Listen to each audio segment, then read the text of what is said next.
तो ये कहानी एक ऐसे अनाथ हाई स्कूल स्टूडेंट की है जिसे एक दिन एक ऐसी मैजिकल आइटम मिलती है जिससे कि वो उस दुनिया का सबसे ज्यादा स्ट्रॉन्गेस्ट सेज बन जाता है। ये कहानी लुओ की है जो कि अपने हाई स्कूल में कॉलेज के अंदर बैठा था और मेरी ही तरह ये भी पढ़ाई में बिल्कुल ध्यान नहीं देता था। तो ये पीछे बैठ के इधर उधर की बातें सोच रहा था। तभी टीचर लुओ को नोटिस कर लेते हैं और उसको खड़ा करवा देते हैं और तब टीचर लुओ से एक क्वेश्चन पूछते हैं। अब वो खड़ा तो हो ही जाता है लेकिन वो कोई भी आंसर नहीं दे पाता, जिस वजह से वहाँ मौजूद सारे क्लास के स्टूडेंट्स उसके ऊपर हंसने लगते हैं। तभी क्लास का टॉपर जिसका नाम जैंग था वो खड़ा होता है और उस क्वेश्चन का आंसर देते हुए कहता है कि तुम्हें तो कुछ भी नहीं पता लुओ, मुझे लगता है कि तुम्हें तो यहाँ पर पढ़ाई करने के लिए आना ही नहीं चाहिए था। जैंग यहाँ पर लुओ को नीचा दिखाकर क्लास टीचर को इम्प्रेस करने की कोशिश कर रहा था और ज्यादा ओवर स्मार्ट बन के वो लुओ को घसीट के टीचर के पास ले जाता है और कहता है कि टीचर से माफी मांगो। लेकिन लुओ माफी मांगने से मना कर देता है और कहता है कि मैंने बस चैप्टर को नहीं समझा, जिस वजह से मैं क्वेश्चन का आंसर नहीं दे पाया। लेकिन जैंग लुओ के साथ जबरदस्ती कर रहा था। जब लुओ उसको पीछे हटाने जाता है तभी गलती से लुओ टीचर के रखे हुए टेबल पर उनकी कॉफी कप को गिरा देता है।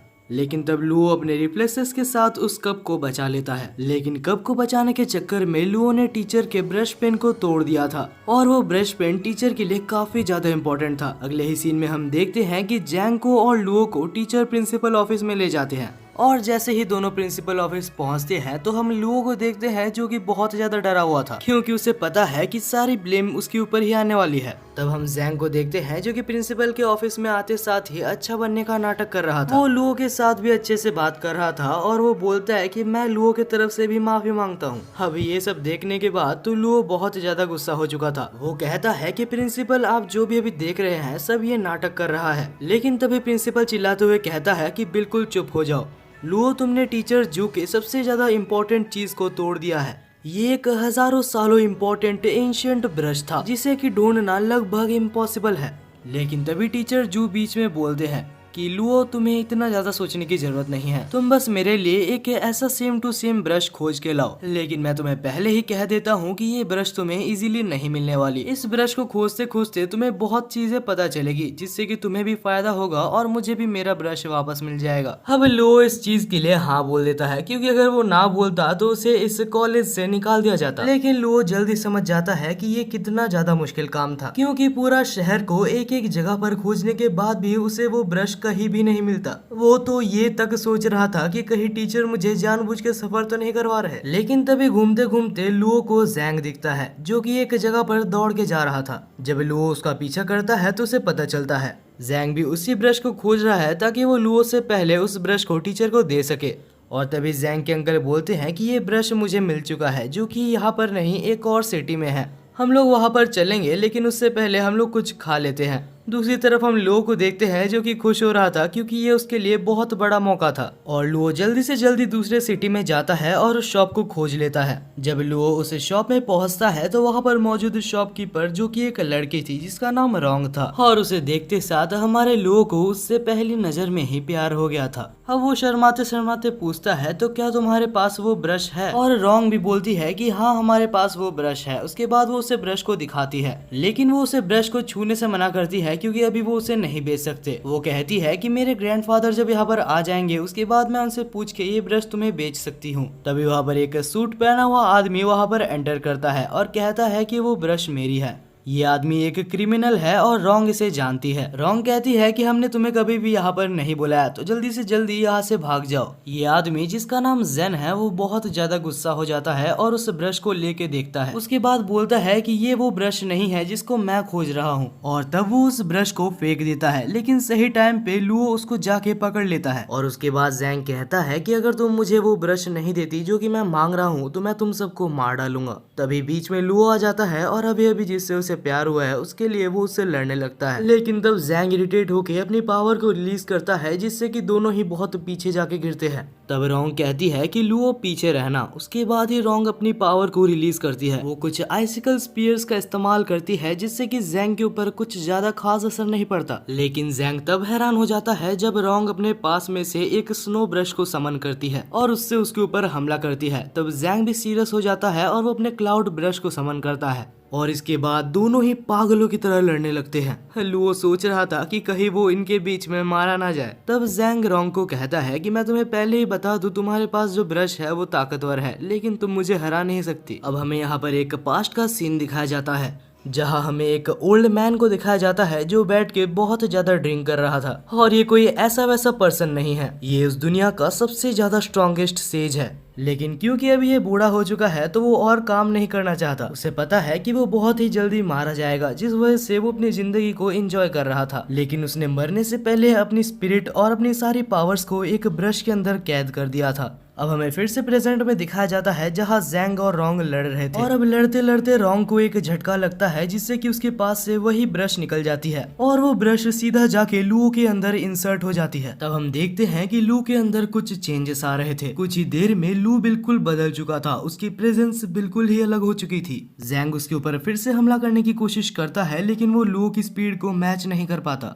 तब जैंग अपना सबसे ज्यादा स्ट्रॉन्गेस्ट मूव को इस्तेमाल करता है लेकिन लू के सामने सब कुछ बेकार था। जैंग को जल्दी समझ आ जाता है कि उससे बहुत बड़ी गलती हो गई है और वो वहां से भाग जाता है। उसके जाने के बाद रोंग पूछती है, लुओ क्या तुम ठीक हो? लेकिन लुओ बिल्कुल भी ठीक नहीं होता और वो वहीं पर बेहोश हो जाता है। अगले सीन में हमें लुओ को एक अजीब सी जगह पर दिखाया जाता है जहाँ लुओ एक बोट पे होता है। लेकिन लुओ की ये खुशी भी ज्यादा देर तक नहीं टिकती क्योंकि वो बोट भी नीचे डूब जाता है। हालांकि वो सपना देख रहा था, लेकिन जैसे ही वो सपने से उठता है तो वो अपने सामने रोंग को पाता है। तब रोंग के ग्रैंडफादर, जिसका नाम मिस्टर वे था, वो आते हैं और रोंग को इंट्रोड्यूस करते हैं। तब मिस्टर वे बोलते हैं कि तुम बेहोश हो गए क्योंकि तुम वो ब्रश की पावर्स को संभाल नहीं सकते। तब लुओ को याद आता है कि आखिर उसके साथ क्या क्या हुआ था। तभी लुओ को ये भी याद आता है कि अभी तक उसने अपने टीचर का ब्रश नहीं लिया। तब लुओ पूछता है कि मिस्टर वे, क्या आपके पास वो पाइनएप्पल वाली ब्रश है? लेकिन वो तब चौंक जाता है जब मिस्टर वे कहते हैं कि मैंने उसको जैंग नाम के एक बच्चे को बेच दिया। वैसे अभी लुओ कुछ कर भी नहीं सकता, जिस वजह से वो दुखी होके वहाँ से जाने लगता है। लेकिन तब मिस्टर वे कहते हैं कि तुम चिंता मत करो, हमारे शॉप में तुम्हारे साथ तो बहुत कुछ हुआ है, तो तुम इस ब्रश को रख सकते हो। और इसके बाद मिस्टर वे कहते हैं कि तुम जो ब्रश यहाँ पर लेने आए थे ये उससे भी काफी ज्यादा वैल्यूएबल है। अब हमें दूसरा सीन दिखाया जाता है जहाँ हमें एक लड़की दिखाई जाती है जो कि लाल कलर की ड्रेस पहनी थी और वो चुपके से एक रेस्ट्रिक्टेड जगह पर घुस के वहाँ पर जाना चाहती थी। लेकिन तभी वहाँ पर गार्ड उसको पकड़ लेता है। लेकिन तब वो लड़की बहाना देते हुए कहती है कि मैं बस वॉशरूम खोज रही थी और यहाँ पर आ गई। तब गार्ड उसे बाहर जाने का मैप देता है और वहाँ से जाने के लिए बोलता है। दूसरी तरफ हम लू को देखते हैं जो अभी भी दुखी दुखी चल रहा था क्योंकि उसे अभी तक वो पेन नहीं मिली थी जो कि उसे उसके टीचर ने लाने के लिए बोला था। मगर हाँ, उसके टीचर ने ये भी कहा था कि तुम भी कुछ अच्छा सीखोगे और मुझे भी मेरा ब्रश मिल जाएगा। तो मैंने कुछ नई चीजें तो जरूर सीखी है और ये पेन भी काफी अच्छा है। उम्मीद करता हूँ कि वो मुझे कॉलेज से ना निकाले। पहले अब लू जा रहा था मिस्टर जू के ऑफिस में वो पेन को देने के लिए और वो ये भी सोच रहा था कि वो अपने पेन को देते साथ ही एक इमोशनल स्टोरी को भी उसके साथ अटैच कर देगा ताकि टीचर जू उसको कुछ ना भूले और छोड़ दे। लेकिन तभी अचानक से लू के टीचर पीछे आ जाते हैं और आके पूछते हैं कि लू, आखिर तुम यहाँ पर क्या कर रहे हो? लू तब कुछ समझ नहीं पाता और कह देता है कि मुझे आपकी पेन मिल गई है। टीचर तो खुश हो जाते हैं और उसको अपने केबिन के अंदर ले जाते हैं। जब लू अंदर जाता है तो वो काफी ज्यादा नर्वस होता है क्योंकि उसे पता है जो पेन उसे देनी थी वो पेन उसे मिली नहीं है। लेकिन अब लू कुछ कर भी नहीं सकता, जिस वजह से वो पेन उसे देता है और वो पेन देने के बाद नहीं पता कैसे लू को उस पेन के बारे में सारी इन्फॉर्मेशन पहले से ही पता होती है। टीचर जैसे ही उस पेन को देखते हैं तो टीचर को पहले ही अंदाजा हो जाता है कि ये पेन बहुत ही ज्यादा कीमती है। ऊपर से जब लू उस पेन के बारे में उसे जितनी इन्फॉर्मेशन पता थी सारी इन्फॉर्मेशन टीचर को बताता है तो वो टीचर काफी ज्यादा खुश हो जाते हैं। यहाँ तक कि वो टीचर उस पेन को ट्राई कर भी देखते हैं। अब लू कम से कम इस कॉलेज से बाहर तो नहीं निकाला जाएगा। इसके बाद के सीन में हम लू को देखते हैं जो कि एक कैफे में बैठ के रिसर्च कर रहा था कि आखिरकार उसे अचानक से इतनी सारी इन्फॉर्मेशन कहाँ से आई और वो ब्रश पेन क्या थी। लेकिन तभी हम देखते हैं कि कुछ गुंडे कैफे के अंदर आ जाते हैं जो कि कैफे के ओनर के मालिक को धमकाने लगते हैं। हालांकि जब लड़ाई होती है तो कैफे का ओनर काफी ज्यादा अच्छा मार्शल आर्टिस्ट था, जिस वजह से वो आराम से कुछ बंदों को धो देता है और तब लू भी उसके मदद करने के लिए आ जाता है। लू को देख के कैफे का ओनर काफी खुश होता है और बोलता है कि तुम तो अभी अभी मेरे दोस्त बने थे।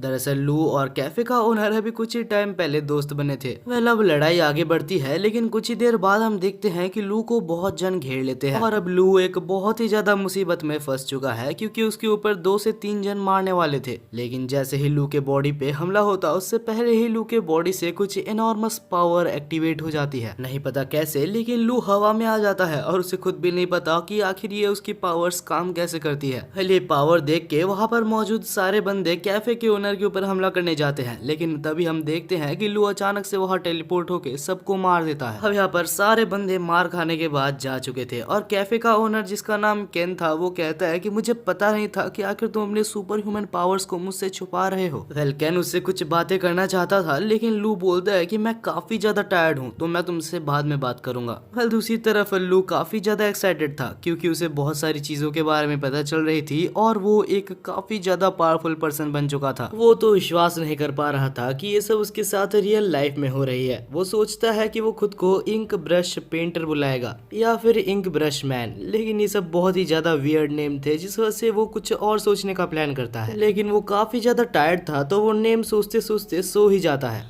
जब लू सो रहा था तो नींद में उसे एक अजीब सा बूढ़ा आदमी दिखता है, जिसे देख के वो काफी ज्यादा डर जाता है और अब वो सो भी नहीं पा रहा था, जिस वजह से वो आधी रात को ही घर से बाहर निकल जाता है। वो सोचता है कि मुझे कुछ भी करके उस शॉप में वापस जाना होगा इन सब के आंसर्स को पाने के लिए। मगर जैसे ही वो रात को बाहर चल रहा था तो उसे अपने पीछे कुछ बहुत ही ज्यादा डेंजरस महसूस होता है। वो जैसे ही पीछे देखता है तो उसके पीछे एक बहुत ही खतरनाक मॉन्स्टर था। उसे देखने के बाद लू अपनी पूरी कोशिश करता है कि वो वहां से भाग जाए, लेकिन कुछ भी करके वो मॉन्स्टर उसको पकड़ लेता है। लू अपने आप को ये कह रहा था कि चिंता मत करो, तुम्हारे पास सुपर ह्यूमन पावर्स है, लेकिन असल में ये सुपर ह्यूमन पावर्स तब काम ही नहीं करते। तब लू सोचता है तो शायद यही मेरा अंत है। लू की जिंदगी यहाँ पर एक मॉन्स्टर लेने वाला था। लू ये बिल्कुल एक्सेप्ट कर चुका था और अपने रिग्रेट्स को वापस दोहरा रहा था कि वो मरने वाला है, लेकिन अभी तक उसकी एक भी गर्लफ्रेंड नहीं बनी, ना ही वो सुपरमैन बन पाया जो वो बचपन से बनना चाहता था। तभी वो मॉन्स्टर भी लू को मारने ही वाला था, लेकिन अचानक से वो मॉन्स्टर बिल्कुल जम जाता है,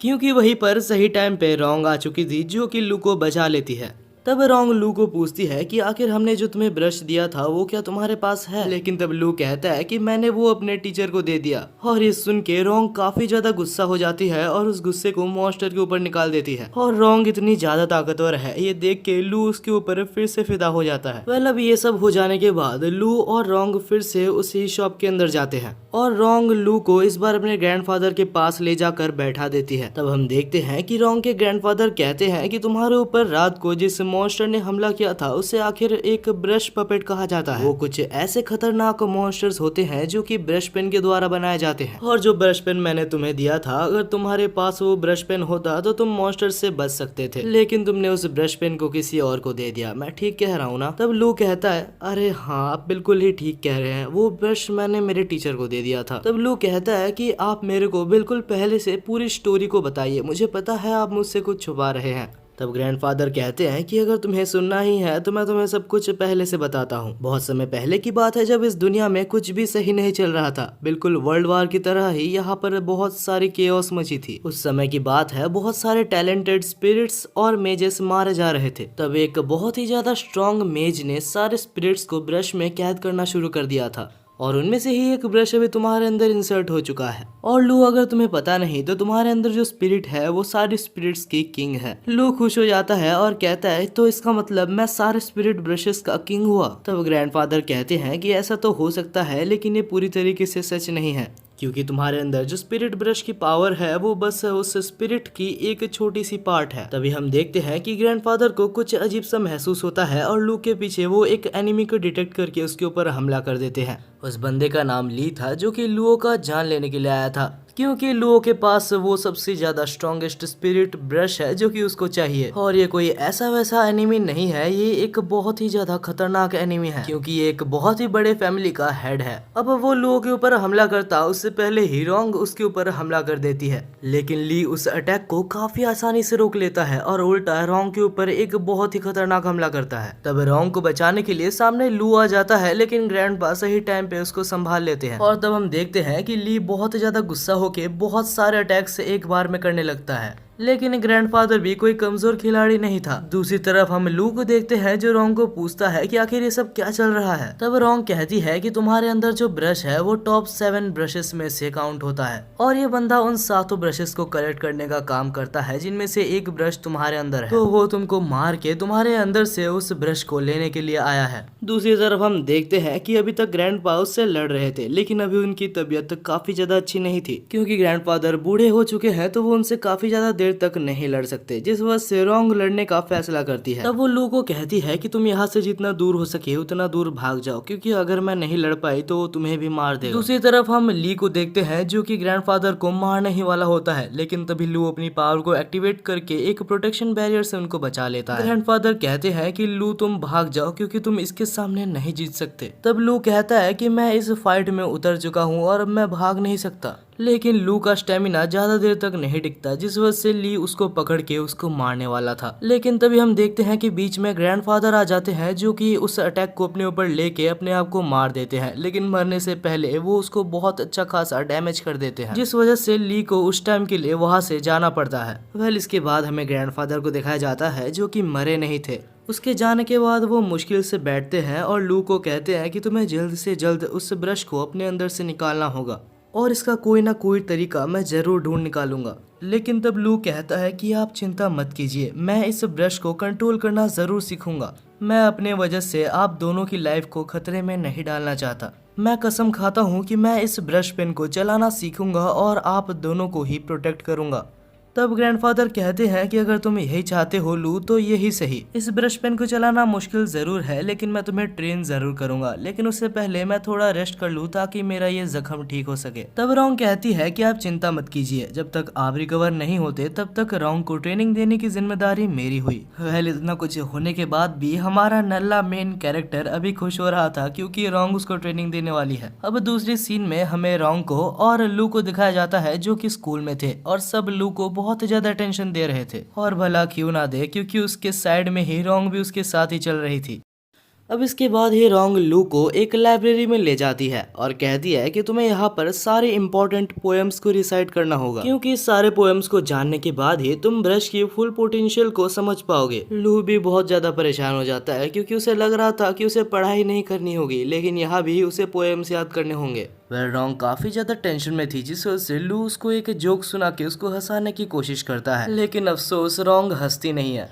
और तभी वहाँ पर जैंग आ जाता है जो आकर लू की फिर से बेइज्जती करने लगता है। वो कहता है कि अगर तुम्हें बस मजबूरी में ही लू के साथ रहना है तो तुम उसे छोड़ सकती हो, और अगर तुम्हें पोएम्स ही चाहिए तो मेरे को सारे पोएम्स याद हैं। ये सब सुन के लू बहुत ज्यादा परेशान हो गया था और इतना गुस्से में था कि उसे कुछ भी समझ नहीं आ रहा था। तब जैंग अपने आप को रोंग से इंट्रोड्यूस करता है और कहता है कि लू एक बहुत ज्यादा बेकार स्टूडेंट है। वो इतना ज्यादा घटिया है कि कुछ दिन पहले उसने कुछ ऐसा काम किया था जिससे कि वो कॉलेज से निकाल दिया जाता। तब लू को लगता है कि ये सब सुनने के बाद रोंग उसकी हेल्प नहीं करेगी या ही उसके साथ रहेगी, लेकिन भाई वो कहते हैं ना कि मेरी वाली अलग है। बस वैसे ही रोंग यहाँ पर उल्टा जैंग को ही रोस्ट कर देती है। वो कहती है कि तुम बस अपने आप को अच्छा दिखाने की कोशिश कर रहे हो, भले ही तुम एक नालायक हो। और ये सुनने के बाद वहाँ पर मौजूद सारे स्टूडेंट्स उसके ऊपर हंसने लगते हैं, लेकिन इस जैंग गधे को अभी तक समझ नहीं आया। उसे लग रहा है कि वो बस जबरदस्ती लू के साथ है और उसे लग रहा है कि वो लू से रोंग को छीन लेगा। कुछ समय बाद हमें दिखाया जाता है कि रोंग और लू एक पेड़ के नीचे बैठे होते हैं। लू को अभी तक विश्वास नहीं हो रहा था कि उसके लिए रोंग ने स्टैंड लिया। वो सोच रहा था कि क्या यही असली प्यार है। अब अगर इन सब बातों को साइड में रख दिया जाए तो लू को सारे पोएम्स याद हो गए थे, लेकिन उसे एक भी पोएम समझ नहीं आया था। तब रोंग उसके साइड में आके बैठती है और कहती है कि जो भी ब्रशेस होते हैं वो प्रिफर करती है कुछ जीनियस लोगों के अंदर जाने के लिए, कुछ ऐसे लोग जिनको पोएम्स और उनके ऑथर के बारे में सारा कुछ पता होता है, ताकि वो सारे ब्रशेस अपनी फुल पोटेंशियल का यूज कर सके। लेकिन तुम्हारे जैसे गधे के अंदर एक ब्रश चला गया है, जिस वजह से वो कभी भी अपने फुल पोटेंशियल का यूज नहीं कर पा रही। लू सोच रहा था कि बस यही देखना बाकी रह गया था, इसने मेरे मुंह पे मेरे को गधा बोल दिया। और ये सारी बातें पेड़ के पीछे से जैंग सुन रहा होता है। वो अभी सोचता है कि अगर ये सच बात है तो मेरे को भी एक ब्रश पेन ले ही लेना चाहिए। दूसरी तरफ लू पढ़ाई कर करके थक चुका है, तो उसे लगता है कि उसे अभी एक ब्रेक तो ले ही लेना चाहिए। तब रोंग कहती है कि जब वो ली तुम्हारे सामने रहेगा तो तुम्हें पूरी अपनी जिंदगी से छुट्टी मिल जाएगी। ली जूगे फैमिली से बिलोंग करता है और वो फैमिली एक बहुत ही ज्यादा पॉपुलर फैमिली है जो कि अभी तुम्हारे पीछे पड़ा है और उस फैमिली से कोई भी लड़ना नहीं चाहता। तो तुम्हें जल्दी से जल्दी तुम्हारे अंदर मौजूद ब्रश पेन के बारे में जानना होगा। जितना जल्दी तुम जानोगे उतने ही अच्छे से तुम उसे यूज कर पाओगे। और हमारा नल्ला बेरोजगार लू अभी भी बस छुट्टी लेने के बारे में सोच रहा था। तभी अचानक से नहीं पता कैसे लेकिन उसके अंदर मौजूद सारे ब्रशेस के बारे में उसे इन्फॉर्मेशन पता लग जाती है और वो सारी इन्फॉर्मेशन रोंग को समझा देता है। तब हमें बताया जाता है कि लू यहाँ पर आने से पहले अपनी टीचर के पास गया था जिससे कि वो सारी इन्फॉर्मेशन कलेक्ट करके लाया था। बस वही, क्योंकि वो रोंग को इम्प्रेस करना चाहता था। और हाँ, ये काम भी करता है क्योंकि ये सब सुनने के बाद रोंग लू को देखकर पहली बार अपनी जिंदगी में स्माइल करती है। और ये सब होने के बाद लू अपने ही ख्यालों में खो गया था, जिस वजह से रोंग उसको एक जोर का मारती है और उसको बोलती है कि और ज्यादा पढ़ाई करो। तब दूसरी तरफ हम जैंग को देखते हैं जो कि मिस्टीरियसली अपने अंकल से बात कर रहा था और कहता है कि अंकल जल्दी से जल्दी मेरे लिए एक स्पिरिट ब्रश को खोजो। तब उसके अंकल भी कहते हैं कि मैंने पहले से ही एक स्पिरिट ब्रश तुम्हारे लिए रखा हुआ है। उसी रात दूसरे जगह पर हमें दिखाया जाता है रोंग और लू को जो कि एक साथ कहीं पर जा रहे थे। क्योंकि लू के साइड में रोंग भी थी तो लू को काफी ज्यादा अटेंशन मिल रहा था। लू कहता है कि रोंग अगर तुम चाहो तो तुम अपने घर जा सकती हो, लेकिन तब रोंग कहती है कि नहीं, मैं तुम्हारे साथ ही रहूंगी। और ये सुन के वहाँ पर मौजूद सारे लोग बहुत ज्यादा हैरान हो जाते हैं। तब लू कहता है तो ठीक है, लेकिन यहाँ पर नहीं, तुम मेरे साथ कहीं और चलो। और इसके बाद ही हम लू को देखते हैं जो कि रोंग को लेके वही इंटरनेट कैफे में ले जाता है। हाँ, वही इंटरनेट कैफे जहाँ पर लू कुछ दिन पहले आया हुआ था। लू के नए दोस्त को पहले लू समझाता है कि हाँ, रोंग मेरे एक पार्टनर है, ना ही मेरी गर्लफ्रेंड। तब कैफे का ओनर लू और रोंग को एक जगह दे देते हैं बैठने के लिए। और रोंग उस इंटरनेट कैफे यानी कि वो कंप्यूटर इंटरनेट को देख के काफी ज्यादा हैरान थी। वो कहती है कि मैं बचपन से ही एक स्पिरिट ब्रश को कंट्रोल करना सीखती हूँ और इसका एक मतलब ये भी है कि बचपन से ही मैं कभी भी बाहर की दुनिया को ज्यादा एक्सप्लोर नहीं कर पाई, तो ये सारी चीज मेरे लिए बिल्कुल ही नहीं है।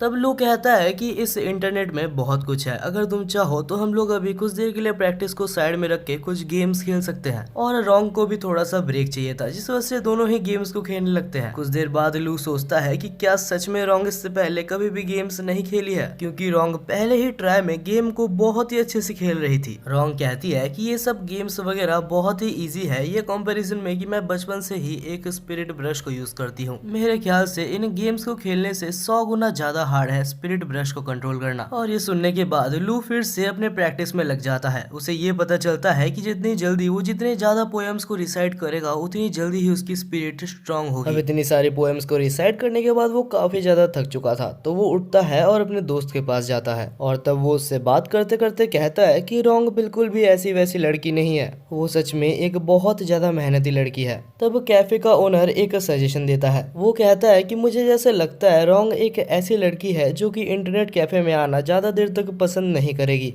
तो लू, तुम्हें जल्दी से जल्दी कुछ ऐसे जगह देख के रखना चाहिए जहां तुम रोंग को ले जा सको, वरना मुझे नहीं लगता कि तुम्हारा रिलेशनशिप ज्यादा दिनों तक चलेगा। लू कहता है कि हाँ, तुमने सही कहा और इस बारे में मैं सोचूंगा। इसके बाद लू रोंग के पास जाता है और उसे सोते हुए कुछ देर तक देखता है। और अब लू को कुछ काम से बाहर जाना था, लेकिन वो रोंग के ऊपर बोझ नहीं बनना चाहता। तब लू अपने टीचर को कॉल करता है और कहता है कि क्या आप मेरे को वो ब्रश कुछ देर के लिए उधार दे सकते हैं जो कि मैंने आपको दिया था। लेकिन तब टीचर कहते हैं, अच्छा वो ब्रश तो मैंने जैंग को दे दिया क्योंकि उसके अंकल मुझे वो ब्रश मांग रहे थे। ये सुनने के बाद ही वो बहुत ज्यादा टेंशन में आ जाता है और उस ब्रश को लेने के लिए बाहर भागता है। वो अंधेरी रात में भागे ही जा रहा था, तभी अचानक से वो नीचे गिर जाता है। जब वो देखता है कि आखिर उसके सामने कौन आया, तो वो देखता है कि वो जैंग के अंकल थे जो कि नीचे गिरे हुए थे। उसे देख के लू को कुछ भी समझ नहीं आता, तो वो इमरजेंसी नंबर में कॉल लगाने लगता है। लेकिन तभी उसे अचानक से उसके पीछे से कुछ आवाज आने लगती है, तो वो चुपके से उधर अंदर देखने की कोशिश करता है। और जैसे ही वो अंदर देखता है तो वो देखता है कि वहाँ पर अंदर जैंग बैठा हुआ था, जहाँ पर एक लेडी भी थी जो कि सच में काफी ज्यादा पावरफुल लग रही थी।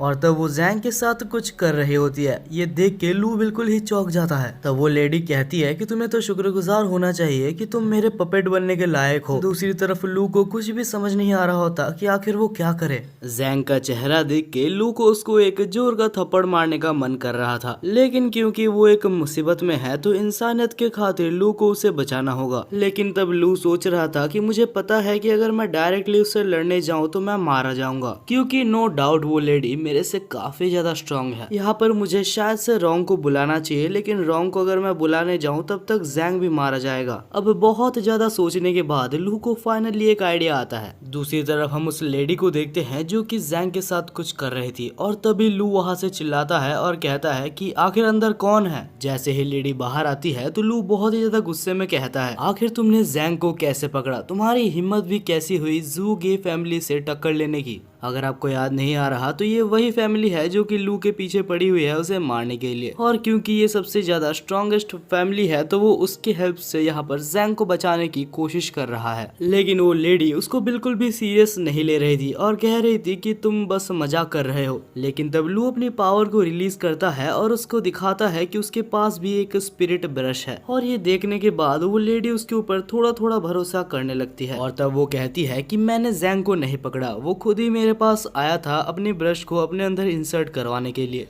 लेकिन यहाँ पर लू कुछ ज्यादा ही ओवर एक्टिंग करते हुए कहता है कि मुझे ये सब नहीं सुनना, तुम जैंग को वापस दे दो, वरना मुझे मिस्टर ली को बुलाने में टाइम नहीं लगेगा और मैं तुम्हें जान से मार दूंगा। लेकिन ज्यादा टाइम नहीं लगता उस लेडी को पता लगाने में कि लू बस एक एक्टिंग कर रहा है, और तब वो अपनी पावर को रिलीज करती है और कहती है कि तुम जैसे छोटे चूहों को मैं हर रोज खाती हूँ। वो लेडी ने उसके ऊपर हमला कर दिया था जहाँ लू भागने की कोशिश करता है लेकिन भाग नहीं पाता। तब उस लेडी ने अपनी आर्ट की मदद से उसको पकड़ लिया था और कहती है कि तुम इससे बच नहीं सकते। लू को उस अटैक से काफी ज्यादा दर्द हो रहा था। उस अटैक ने ना ही सिर्फ लू के बॉडी में, यहाँ तक कि लू के गले में भी उसने जहर भर दिया था। धीरे धीरे अभी उस लेडी को भी लू के साथ खेलने में मजा नहीं आ रहा था, तो वो डिसाइड करती है कि वो लू को मार देगी। और अब फाइनली जब वो उसकी जान लेने ही वाली थी तब लू को कुछ समझ नहीं आता कि आखिर उसे क्या करना चाहिए। तब उसे याद आता है वही पोयम जो कि उसने पढ़ी थी, और तब वो उस पोयम को रिसाइट करने लगता है और अचानक से लू के अंदर एक बहुत ही ज्यादा पावर ब्लास्ट होता है। लू को खुद भी नहीं पता था कि आखिर एक पोयम से उसके अंदर इतनी ज्यादा पावर कैसे आ गई। लेकिन जो भी है, इस पावर को देख के वो लेडी बिल्कुल ही चौंक गई थी। उस लड़की को भी थोड़ा सा भी क्लू नहीं था कि आखिर लू अभी कितना ज्यादा स्ट्रांग बन चुका है। लू यहाँ पर बिल्कुल ओवर पावर्ड हो रहा था। तब यहाँ पर सनराइज भी आ जाता है, और सनराइज के साथ ही लू को एक और पोयम याद आता है। उस पोयम को रिसाइट करते साथ ही लू एक बहुत ही ज्यादा खतरनाक हमला करता है, जिससे कि कुछ पर्पल फॉक्स जाके उस लेडी को मार देते हैं। हालांकि अभी तक लू को काफी सारे पोयम्स याद थे, तो वो सारे पोयम्स को याद करता है और एक बहुत ही बड़ा पर्पल वेव बनाता है, और इस बार उसके आखिरी अटैक से वो मारी जाती है। भाई, हमारी ओपी मेन कैरेक्टर की पढ़ाई यहाँ पर सच में काम आई, तो शायद मुझे भी पढ़ लेना चाहिए। वेल, देखा जाए तो दूसरी तरफ जैंग अभी भी जिंदा था।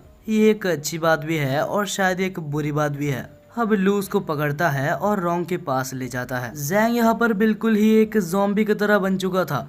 जब लू रोंग के पास जैंग को ले जाता है तब रोंग कहती है कि इसके ऊपर ब्रश का कंट्रोल हो चुका था, लेकिन लकीली ये बच चुका है क्योंकि इसका कंट्रोल अभी तक ब्रेन के ऊपर नहीं आया था। रोंग उसको पूरी तरीके से क्योर नहीं कर पाती, लेकिन उसके प्रोसेस को थोड़ा स्लो कर देती है। और तभी वहाँ पर जैंग के फादर भी आ जाते हैं, जो कि जैंग को बचाने के लिए लू का शुक्रिया अदा करते हैं और उसे कुछ पैसे भी देते हैं। अब हमें कुछ देर बाद दिखाया जाता है जहाँ पर रोंग और लू एक जगह पर बैठे थे, और रोंग कहती है कि तुमने बहुत ही बढ़िया काम किया लू, मुझे तुम्हारे ऊपर गर्व है कि हमने जो सीखा उसका तुमने बहुत ही अच्छी तरीके से यूटिलाइज किया, और ये कॉम्प्लीमेंट हमारे लू के लिए कोई छोटी बात नहीं थी। दूसरी तरफ हमें उस कैफे ओनर को दिखाया जाता है जिसका नाम येन था। वो देखता है कि जमीन में कुछ गिरा हुआ है, और जैसे ही वो उसको खोलता है तो कुछ अननोन पावर उसके अंदर चली जाती है। रोंग और लू दौड़ते दौड़ते वहां पर आते हैं, और तब लू कहता है कि अरे ये तो वही ब्रश है जो कि मुझे उस लेडी को हराने के बाद मिली थी। रोंग कहती है कि अगर तुम्हें कोई ब्रश मिला था तो तुम्हें पहले कहना चाहिए था, और अगर ये सच में एक ब्रश ही है तो हमें कोई चिंता करने वाली बात नहीं है क्योंकि ये बस बेहोश ही हुआ है। जैसे ही ये नींद से उठता है तो वो कहता है कि लू, मुझे पहले से पता था कि तुम एक सुपरमैन हो, बस अभी मुझे कह ही दो कि आखिर तुम एक अच्छे सुपरमैन हो या फिर तुम एक बुरे सुपरमैन हो। लू कहता है अरे भाई रुक जा, मेरे को बताने का मौका तो दे। और इसके बाद ही लू कहता है कि हम लोग कोई बुरे आदमी नहीं है।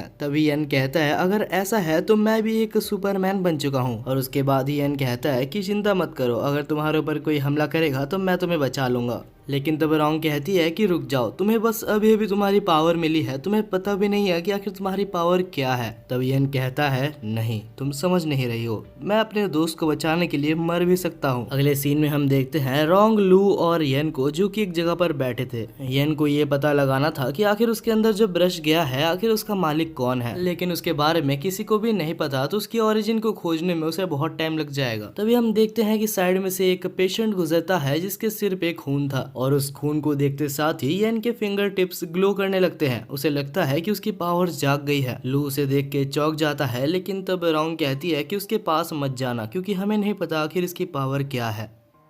तब ये अचानक से नहीं पता क्या होता है, लेकिन तीनों ही एक ब्लैक स्पेस में आ जाते हैं और वहां पर कोई अननोन पावर तीनों के ऊपर ही हमला कर रही थी।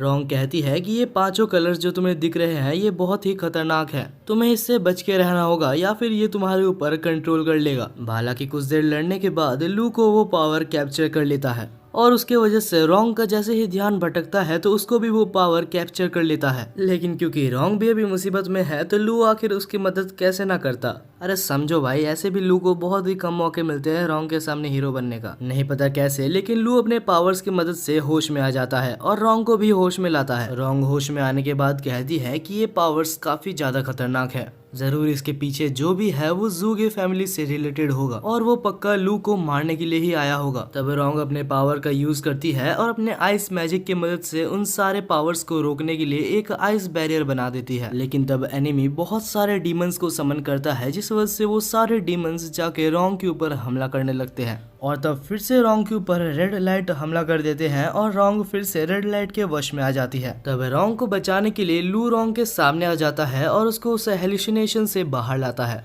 लू इन सब चीजों में इतना ज्यादा खो चुका था कि उसे पता भी नहीं था कि पीछे से एक डीमन आके उसके चेस्ट से उसके हाथ को आर पार कर चुका था। जैसे ही लू को ये चीज पता लगती है तो वो कहता है कि रॉन्ग यहाँ से जल्दी भाग जाओ। तब वो डीमन लू को उठाता है और उसको उठा के येन के ऊपर फेंक देता है। तब जैसे ही येन उसकी उंगलियों से लू को पकड़ता है तो अचानक से नहीं पता कैसे लू के सारे इंजरीज खुद ब खुद हील हो जाते हैं। लू को तो समझ नहीं आ रहा था कि आखिर वो अभी तक जिंदा कैसे है। तब येन रॉन्ग को भी छूता है और रॉन्ग के भी सारे इंजरीज हील हो जाते हैं। तब उन्हें समझ आता है कि आखिर ये सब चीजें येन की उंगलियों की मदद से हो रहा है। अब फाइनली हमारे नल्ले कैफे ओनर को भी थोड़ा सा अपने ऊपर गर्व हो रहा था। तब वो कुछ ज्यादा ही ओवर कॉन्फिडेंट हो जाता है और खुद ही चला जाता है डीमन से लड़ने के लिए। हाँ, वो बात अलग है कि वो बहुत ही बुरा पिटता है, लेकिन हाँ वो अपने इंजरीज को अपने ही पावर से खुद को हील कर सकता था। और आखिर में येन उन सारे कामों के पीछे जिसका हाथ था उसको खोज निकालता है। तब वो ज़ूगे फैमिली का मेंबर सरेंडर करने की कोशिश करता है, लेकिन येन उसे छोड़ता नहीं है और उसे बहुत मारता है। लेकिन तब वो ज़ूगे फैमिली का मेंबर वहाँ से जान बचा के भाग जाता है। अब वो सारा काला धुआं वहाँ से हट चुका था और वो लोग फिर से हॉस्पिटल में आ चुके थे। तब लू जैंग को देखने के लिए हॉस्पिटल के अंदर जाता है और वहाँ पर उसके टीचर भी बैठे हुए थे, जो कि काफी ज्यादा दुखी हो रहे थे और कहते हैं कि शायद ये सब कुछ मेरे वजह से ही हुआ है। तब लू को आइडिया आता है और येन अपने फिंगर टिप्स की मदद से जैंग को छूता है, लेकिन वो पूरी तरीके से अभी भी रिकवर नहीं हुआ था, क्योंकि येन के पावर्स भी अभी जैंग के ऊपर पूरी तरीके से काम नहीं कर रहे थे। तो लू यहाँ पर रॉन्ग के पास जाता है। तब वो देखता है कि रॉन्ग किसी से बात कर रही थी और उससे कहती है लू हमारे जाल में फंस चुका है और जैसे सब कुछ हमारे प्लान में था वैसे ही चल रहा है। वो मेरी हर बात को मान लेता है, उसे मैनिपुलेट करना काफी इजी है। जब ये सब सुनने के बाद लू रॉन्ग के पास जाता है और उससे पूछता है, तब रॉन्ग कहती है ये तो काफी ऑब्वियस है, तुम्हें ऐसा तो नहीं लगा ना कि मैं बिना किसी मेरे कारण के तुम जैसे इडियट के साथ घूमूंगी। अब ये सब सुनने के बाद लू का दिल पूरी तरीके से टूट चुका था। उसे पता नहीं था कि रॉन्ग बस उसका इस्तेमाल कर रही है। अगले सीन में हमें रॉन्ग और रॉन्ग के ग्रैंडफादर को दिखाया जाता है। हमें बताया जाता है कि पहले से ही रॉन्ग के ग्रैंडफादर का यही प्लान था कि वो लू के मदद से बाकी सारे ब्रशेस को खोजेंगे। अब ये सब सोच के जब लू बाहर चल रहा होता है तभी उसको वही रेड ड्रेस पहनी वाली लड़की दिखती है। ये वही लड़की है, अगर आप याद करोगे तो पहले ये बिल्कुल ही इलीगल तरीके से एक टेंपल पे घुसना चाहती थी। वो यहाँ पर आके लू को मैनिपुलेट करने की कोशिश कर रही थी। वो कहती है कि तुम मेरे साथ चलो, उस रॉन्ग ने तुमको धोखा दे दिया लेकिन मैं तुम्हें धोखा नहीं दूंगी। अगर तुम चाहो तो मेरे साथ मिलके रॉन्ग और उसके ग्रैंडफादर से पहले 7 कोलोसल ब्रश को खोज सकते हो। लेकिन वो बोलते हैं ना कि एक बार धोखा खाने के बाद बाद बार बार धोखा नहीं खाते। तब लू कहता है कि नहीं, कोई जरूरत नहीं है, मैं ऐसे ही ठीक हूँ। लेकिन तब वो रेड ड्रेस वाली लड़की लू को जबरदस्ती उसके साथ खींच के ले जाती है। यहाँ पर लू चाहता तो ना बोल सकता था, लेकिन लू की मस्ती तो देखो। और इसी मस्ती के चक्कर में वो फिर से मैनिपुलेट हो जाता है और हमें पता ही है कि ये लाल ड्रेस वाली लड़की कोई अच्छी लड़की नहीं है। तब वो रेड ड्रेस वाली लड़की लू को कोने में ले जाती है और फ्लर्ट करने के बहाने उसको बेहोश कर देती है और उसके बाद वो लड़की लू को कार में भर के वहाँ से चली जाती है। दूसरी तरफ हम रोंग और येन को देखते हैं जो कि लू को खोज रहे थे, लेकिन लू का तो कोई अता पता ही नहीं था। दूसरी तरफ हमें फिर से लू को दिखाया जाता है जो कि कार की डिक्की में बंद था और उसे जैसे ही होश आता है तो वो देखता है कि उसके पावर्स को सील कर दिया गया है। तब वो लेडी उसको एक मंदिर में ले आती है और कहती है कि अगर मैं चाहूँ तो इस मंदिर में तुम्हें अभी इसी वक्त मार के तुम्हारे अंदर से उस ब्रश को ले सकती हूँ। और तब लू के अंदर से उस ब्रश को लेने के लिए वो लेडी वहाँ पर एक बहुत ही खतरनाक अटैक लू के ऊपर करती है, लेकिन तभी अचानक से उस अटैक को किसी ने रोक दिया था। तभी हमें एक अननोन पर्सन को दिखाया जाता है जो कि बिल्कुल ही टकला था। तब वो अननोन पर्सन उसके स्टूडेंट को बुलाता है जिसका नाम जू था और कहता है कि जल्दी से जल्दी उस लेडी को मार गिराओ। जहाँ पर जू और वो लेडी फाइट करने लगते हैं, लेकिन वो लेडी भी काफी ज्यादा कमजोर नहीं थी। हम देखते हैं कि वो दोनों के अंदर बहुत ही अच्छा फाइट चलता है, लेकिन आखिर में जू थोड़ा ज्यादा स्ट्रांग निकलता है और इस फाइट को जीत जाता है। लेकिन आखिर में कुछ भी करके वो लेडी वहाँ से भागने में कामयाब रही थी। इसके बाद ही हमें वो टकले आदमी का नाम बताया जाता है जो कि मास्टर बेड था। अब ये सब खत्म होने के बाद मास्टर बेड लू से पूछते हैं कि तुम्हारे अंदर ब्रश है क्या, मैं सही बोल रहा हूँ? तब लू कहता है कि नहीं, मेरे अंदर कोई भी ब्रश नहीं है। मास्टर बेड कहते हैं कि तुम्हारे अंदर ब्रश है और ये मैं सेंस कर सकता हूँ। तब लू एक फाइट के लिए प्रिपेयर हो रहा था, लेकिन तभी मास्टर बेड कहते हैं कि चिंता मत करो, हम तुम्हें हार्म पहुंचाने के लिए नहीं आए हैं, ना ही मैं तुमसे कोई फाइट करना चाहता हूँ। मुझे बस तुम्हारे अंदर मौजूद वो ग्रीन कोलोसल ब्रश के बारे में थोड़ा सा और जानना है। तब मास्टर बेड लू को एक पुरानी कहानी के बारे में बताते हैं। बहुत सालों पहले की बात है, मैं और रोंग के फादर बहुत ही अच्छे दोस्त हुआ करते थे, लेकिन कुछ कारणों की वजह से रोंग के फादर वहाँ से डिसअपीयर हो गए और आज तक उनका कोई भी अता पता नहीं है। तुम्हारी हेल्प से मैं बस इतना जानना चाहता हूँ कि रोंग के फादर अभी कहाँ हैं और कैसे हैं। तभी अचानक से मिस्टर बेडी को किसी की प्रेजेंस महसूस होती है और वो कोई और नहीं येन था। इसको देखने के बाद लू सबको शांत करवाता है और कहता है कि येन मेरा दोस्त है। लू जब मुसीबत में था तो उसने येन को कॉल किया था, जिस वजह से येन यहाँ पर आ गया था। लेकिन तभी मिस्टर बेडे और बाकी सभी को फिर से एक जन के आने की प्रेजेंस महसूस होती है और ये प्रेजेंस काफी ज्यादा स्ट्रॉन्ग थी। तब मास्टर बेडे अपने मैजिक की मदद से सबको डिसअपीयर कर देते हैं। तब हम देखते हैं कि वहाँ पर एक पर्सन आया था जिसका नाम किंग था और वो वहाँ पर एक पर्सन को लेके आया था जिसके अंदर से उसको ब्रश निकालना था। दरअसल ये जगह या फिर ये टेम्पल एक ऐसा टेम्पल है जहाँ किसी भी पर्सन के अंदर से ब्रश को निकाला जा सकता है। इसके बाद ही किंग उस ब्रश को उस बॉडी के अंदर से निकालने का प्रोसेस चालू करता है। धीरे धीरे उस पर्सन के अंदर से सारी स्पिरिट निकल के एक ब्रश का फॉर्म ले रही थी और जब उसका ब्रश निकालने का काम हो जाता है तो उसके बाद किंग एक चाकू लाता है जिससे कि वो उस पर्सन को मारने वाला था। लेकिन तभी हम देखते हैं कि लू, येन और बाकी सारे लोग मिस्टर बेडी को छोड़ के सारे लोग उधर से निकल आते हैं, क्योंकि उनसे ये चीज नहीं देखा जाता कि उनके सामने ही एक पर्सन की मौत हो रही है। क्योंकि सब लोग निकल ही चुके थे तो मिस्टर बेडी को भी वहां से निकलना ही होता है। तब किंग लू को देख के बहुत ज्यादा खुश हो जाता है, क्योंकि उसे पता लग चुका था कि लू के अंदर भी 7 कोलोसल ब्रशेस में से एक ब्रश मौजूद है और जो पर्सन से वो ब्रश को अभी एक्सट्रैक्ट किया वो पर्सन के अंदर भी एक 7 कोलोसल ब्रशेस में से एक ब्रश मौजूद था। तब जैसे ही किंग लू के ऊपर हमला करता है तो लू अपनी पावर को समन करने की कोशिश करता है, लेकिन नहीं कर पाता। वो तो अच्छा हुआ कि जू ने सही टाइम पे लू को बचा लिया था। ये देख के मास्टर बेडे कहते हैं कि लू तुम पीछे रहो, क्योंकि तुम्हें अभी तक पूरी तरीके से ब्रश को यूज करना शायद नहीं आया है। दूसरी तरफ जू अभी भी किंग से लड़ रहा होता है। जू बहुत ही अच्छा टक्कर किंग को दे रहा था। वेल उसे कोई मैजिक यूज करना तो नहीं आता, वो हैंड टू हैंड कॉम्बैट में ही किंग को बहुत ही अच्छा टक्कर दे रहा था। लेकिन कुछ देर बाद ही किंग काफी ज्यादा गुस्सा हो जाता है और अपने मैजिक की मदद से अपना सबसे ज्यादा स्ट्रॉन्गेस्ट हमले को प्रिपेयर करता है और उसके बाद कहता है कि इस पॉइंट पे तुम कुछ भी कर लो, तुम बच नहीं सकते, तुम सब मारे जाओगे। दूसरी तरफ हम मास्टर बेडी को देखते हैं जिसे सब कुछ समझ आ गया था और वो वहाँ पर एक बैरियर बनाता है, लेकिन इस बैरियर को भी किंग बहुत ही आराम से तोड़ देता है और एक और बहुत ही ज्यादा खतरनाक हमला करता है, लेकिन जू सामने आके खुद को सेक्रीफाइस करके सबको बचा लेता है। अब इस पॉइंट पे किंग काफी ज्यादा ही पावरफुल हो गया था। वो आराम से मास्टर बेडी से लू और येन को छुड़ा के अपने पास ले लेता है लेकिन तब किंग का ध्यान उस पर्सन की तरफ जाता है जिससे कि वो ब्रश को एक्सट्रैक्ट कर रहा था। अभी किंग को उसके ऊपर पूरा फोकस लगाना होगा, नहीं तो ब्रश एक्सट्रैक्ट वो नहीं कर पाएगा। तब वो लू और यन को साइड में रख के ब्रश को पूरी तरीके से एक्सट्रैक्ट करता है। दूसरी तरफ यन और लू काफी ज्यादा मुसीबत में थे, उन्हें नहीं पता था कि आखिर वो लोग वहां से कैसे निकलेंगे। तब हम देखते हैं कि किंग फिर से जब लू और यन को पकड़ने आता है, तब यन अपने हाथों की मदद से उस पावर्स की मदद से किंग को छू देता है। जैसे ही यन किंग को छूता है तो किंग के पास जो ब्रश था वो फिर से उस पर्सन के अंदर चला जाता है। तब हम देखते हैं कि लू को पता चलता है कि यन के पास दो पावर्स है, एक पावर हील करने की और एक पावर पास्ट में जाने की। तब हम देखते हैं कि किंग उन दोनों को फिर से अपने कब्जे में करने के लिए एक और बहुत ही ज्यादा खतरनाक हमले को प्रिपेयर कर रहा था। लेकिन तब किंग का हमला मिस हो जाता है और वो हमला सीधा जाके ब्रश पेन पे लगता है और वो ब्रश पेन जाके सीधा फिर से लू के अंदर चला जाता है।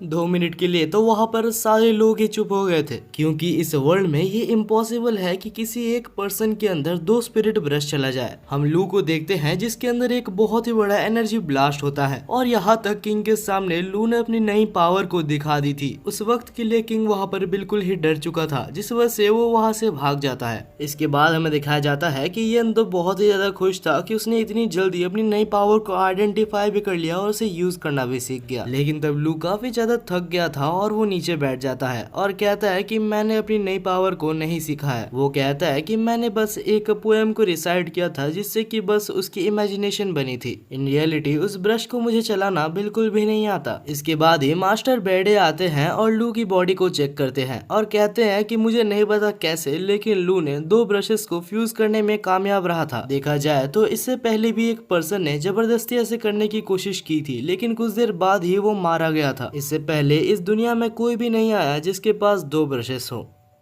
इसके बाद ही वहाँ पर एक लेटर भी आता है जो कि रॉन्ग की तरफ से था। उस लेटर को पढ़ने के बाद लू कहता है कि मेरे को समझ नहीं आता कि आखिर रॉन्ग मेरे साथ अच्छा व्यवहार कर रही है या सिर्फ मेरा फायदा उठा रही है। वेलियन कहता है कि तुम्हें एक और बार रॉन्ग को मौका देके देखना चाहिए।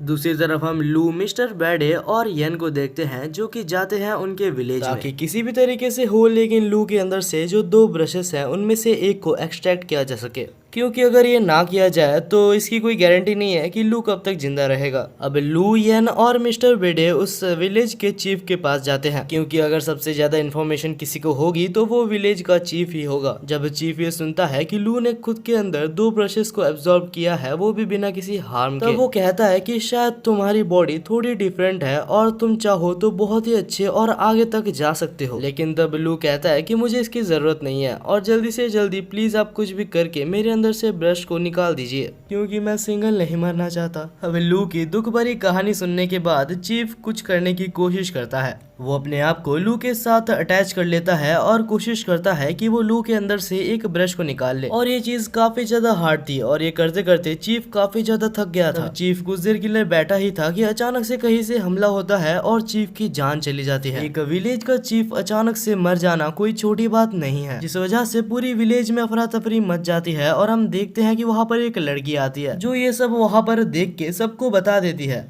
लू और मास्टर बेडे काफी ज्यादा मुसीबत में थे, क्योंकि सब समझेंगे कि उन दोनों ने ही चीफ को मारा है, जिस वजह से वो लोग एक सीक्रेट जगह पर भागते हैं। वो दोनों एक टेम्पल के पास आते हैं जिसके साइड में से एक रास्ता निकलता है एक लाइब्रेरी का। मास्टर बेडे कहते हैं कि इस लाइब्रेरी के बारे में किसी को भी शायद नहीं पता, तो यहाँ पर रहना भी के लिए सबसे हमारे लिए सेफेस्ट होगा। लेकिन ये लाइब्रेरी कोई नॉर्मल लाइब्रेरी नहीं है, यहाँ से निकलने के लिए हमें बहुत सारी मेहनत करनी होगी, और अब हम यहाँ पर आ चुके हैं तो हम वापस नहीं जा सकते, क्योंकि अगर हम गए तो हम मारे जाएंगे। अब जैसे ही वो लोग लाइब्रेरी में आगे बढ़ते हैं तो वहाँ पर एक बहुत ही अजीब सी हैंडराइटिंग में कुछ लिखी हुई थी, और हम देखते हैं कि साथ ही में वहाँ पर बीच में बहुत सारे ब्रशेस भी रखे हुए थे। अचानक ही उन ब्रशेस को लू और मिस्टर बेडे के प्रेजेंस महसूस हो जाते हैं, जिस वजह से वो लोग एक्टिवेट हो जाते हैं, और अभी इनमें से कुछ ब्रशेस मॉन्स्टर के फॉर्म ले चुके थे। तब हमें बताया जाता है कि ये मॉन्स्टर्स ब्रश पपेटियर्स है, जिनको सिर्फ साउंड सुनाई देता है, इनको दिखाई नहीं देता। तब लू इसी चीज का फायदा उठा के वहाँ पर मौजूद सारे ब्रश पपेटियर्स को मार डालता है। वह लू की फाइटिंग स्किल्स देख के मास्टर बेडे काफी ज्यादा इम्प्रेस हुआ था। इसके बाद ही वो लोग वहाँ पर मौजूद सारे सिंबल्स को देखने लगते हैं, और हमारा जीनियस टकला यानी कि मास्टर बेडे बैडी ये निकाल लेता है कि कहाँ पर एग्जिट हो सकता है। तो वो लोग एग्जिट के पास जाते हैं लेकिन वहाँ पर कोई भी डोर नहीं था। लू को बहुत ही ज्यादा टेंशन हो रहा था कि उनको यहाँ से निकलना ही होगा, जिस वजह से वो गधा अपना दिमाग को यूज नहीं करता और अपने मैजिक पावर को समन करके उस गेट को ही तोड़ देता है। और उसके बाद मास्टर बैडी को कहता है कि जब मैं स्ट्रेस में रहता हूँ तो ऐसा ही होता है। बाकी दूसरी तरफ मास्टर बैडी काफी ज्यादा टेंशन में थे क्योंकि उन्हें नहीं पता कि आखिर चीफ कैसे मारे गए। और हमें यहाँ पर एक बहुत ही ज्यादा शॉकिंग चीज बताई जाती है। आखिरकार चीफ मास्टर बैडी के खुद के फादर थे। वेल अब दोनों ही अलग अलग हो जाते हैं और हम देखते हैं कि लू फाइनली येन को खोज लेता है। रात हो चुकी थी लेकिन लू सो नहीं पा रहा था। उसे क्या पता कि अगर वो आज रात सो जाए तो कल सुबह वो उठे या ना उठे। तब वो अपने नए ब्रश को समन करता है और उससे पूछता है कि आखिर मैं तुमको अलग कैसे करूं। लेकिन ब्रश वापस उसको एक खाली पेज दे देता है, यानी कि लू की तरह लू का ब्रश भी बिल्कुल ही गधा है। यहाँ हमें एक और शॉकिंग चीज पता चलती है। लू का जो सेकंड ब्रश है, यानी कि ये येलो वाला ब्रश, लू जब जब इसका इस्तेमाल करेगा तब तक लू की लाइफ धीरे धीरे खत्म होते जाएगी। तब लू सोचता है कि क्या उसे रॉन्ग की हेल्प लेनी चाहिए, लेकिन तभी वहाँ पर येन कहता है कि लड़कियां सिर्फ तुम्हें स्लो कर देगी, चिंता मत करो, मैं जू और मिस्टर बैडे तुम्हारे साथ ही हैं।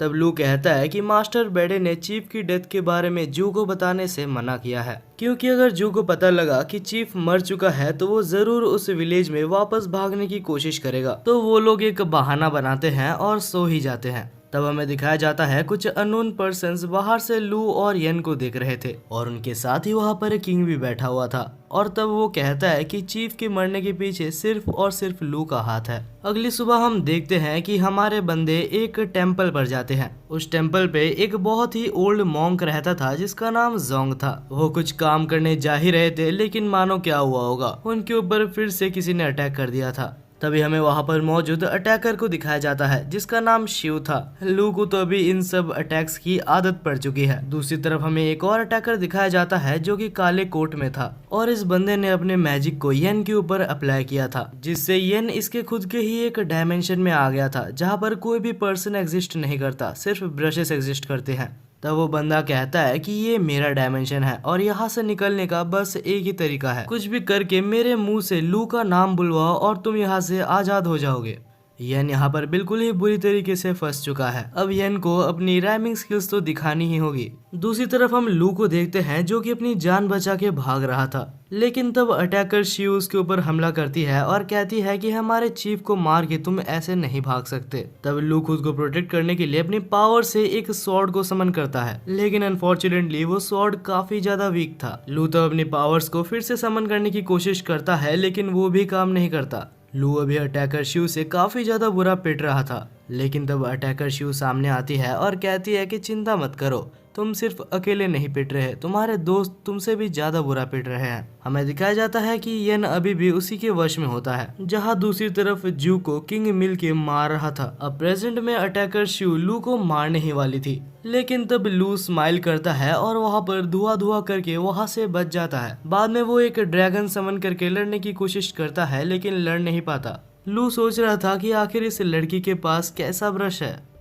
दूसरी तरफ हमें येन को दिखाया जाता है जो कि अभी भी उसी जगह पर फंसा हुआ था, लेकिन तब वो दिमाग लगाता है और कहता है कि मेरे पास अपने कोई पोएम्स है ही नहीं जिससे मैं राइम करूं। तब सामने खड़ा अटैकर काफी ज्यादा गुस्सा हो जाता है और कहता है तुम्हें एक कला को इज्जत देनी नहीं आती, तुम एक ब्रश पेन के हकदार नहीं हो। और यही सेम चीज येन का प्लान भी था। येन का प्लान था कि वो धीरे धीरे उसको भड़का दे जिससे कि ये बैरियर कमजोर होने लगे, और होता भी ऐसा ही है क्योंकि कुछ देर बाद ही वो बैरियर इतना ज्यादा कमजोर हो जाता है कि येन उसको आराम से तोड़ देता है। येन बाहर आके जब लू की तरफ देखता है तो लू की हालत बहुत ही ज्यादा बुरी थी, मतलब वो लड़ तो नहीं पा रहा था लेकिन मरा भी नहीं था। और तभी उन दोनों की फाइट बीच में इंटरप्ट होती है क्योंकि वहाँ पर एक बहुत ही बड़ा तूफान आता है और हमें दिखाया जाता है कि कहीं से वहाँ पर एक बहुत ही बड़ा ह्यूज क्रिएचर अपीयर हो जाता है जो कि श्योरली काफी ज्यादा पावरफुल था, लेकिन क्योंकि वो इतना ज्यादा बड़ा था तो उसे हिलने में बहुत ज्यादा दिक्कत आ रही थी।